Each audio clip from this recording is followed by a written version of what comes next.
So here next this morning, you can make your way down. To help us all remember who we are is one of our amazing practitioners, the guy who makes the sound out here as beautiful as you hear it, a man whose voice is so marvelous and inspiring. Please welcome Jason Henson.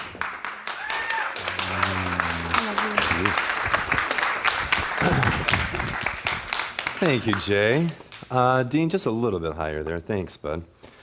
Good morning, Global Truth Center, and good morning, all those who are sitting at home enjoying this. What a treat today, actually. This was a surprise call. I got a couple of days ago a call to say if I could step in and be a lead practitioner. So this has given me room to kind of get out of the way and not think too much and just kind of allow Spirit to speak through. And on the cusp, first of all, it is an honor to share the stage with my beloved Heather, just to hear her sing. Isn't she beautiful, ladies and gentlemen? And I will say you're in for a treat. She's going to sing a song that's going to really speak to your heart and your soul today. So my name is Jason Michael. I'm a grateful practitioner here at this center. And on the topic of freedom, I allowed just Spirit to guide me because I actually had about a 2-hour drive to Escondido to go DJ a wedding out there, beautiful estate out there, and just really asking Spirit, what do you want? What about freedom? And I allowed Ernest to kind of come to, and it's, you can't fail with Ernest, right? So I got a big key to freedom for you today. So I invite you to hear these words of Ernest Holmes. Why should it disturb anyone to be told that God knows nothing of his sin, nothing of his want, nothing of his lack of any kind? The tragedy would be if God did know. If God knew sin, he would be a sinner. For what the infinite mind knows must be. Sin or mistakes are outside the province of reality. Jesus knew this. He also knew that while man labors under the sense of condemnation, the burden of his thoughts weigh him to the dust. Being able to read thought, he knew just what step to take in relieving the burden of this man's mind before telling him to arise and walk.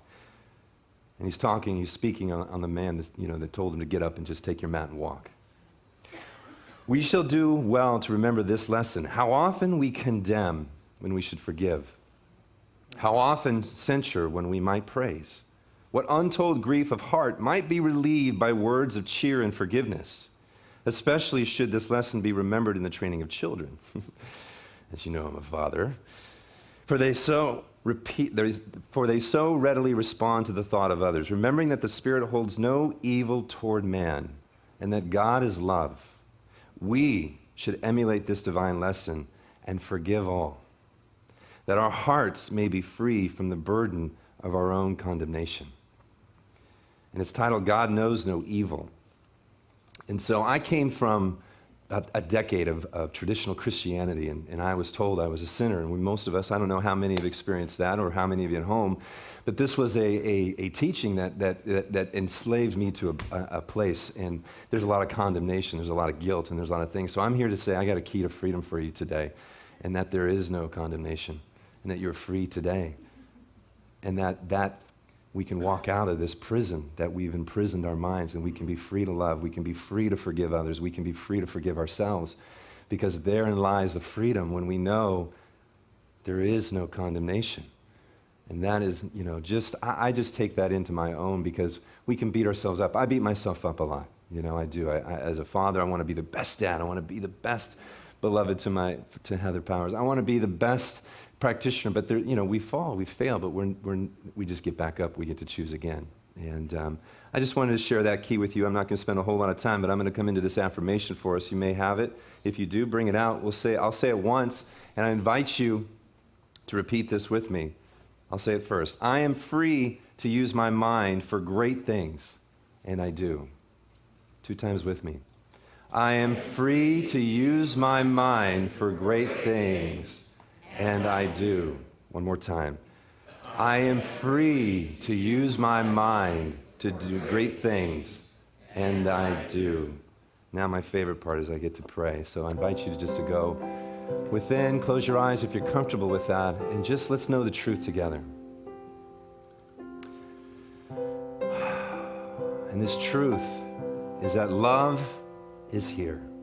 Love is present. Love is surrounding us, is in us, is through us.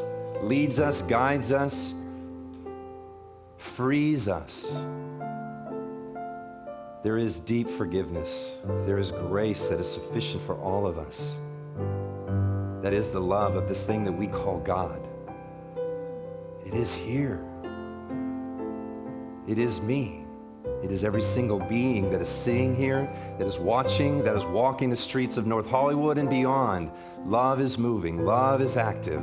Love is expressing freely. We are free beings. I claim this freedom for myself, and I claim this freedom for every single one of us, that we are free to love. We are free to forgive. We are free to remember who we truly are. We are greater than we even understand. And I know this for myself, and I know this for every single person here. May this freedom that we come into an awareness of run through us and guide us to a life that feels free, that we can just put our hands out and welcome life on life's terms. We know it's good. We welcome it. We know that there is a conspiracy for our good always. So grateful for the freedom that we have, that we can look up into the eyes of life and say, thank you, I am free. And so with great gratitude for this knowing, for this moment, for this time, for this service, for every being that's here and said yes to this moment, I release it, and together we say, and so it is.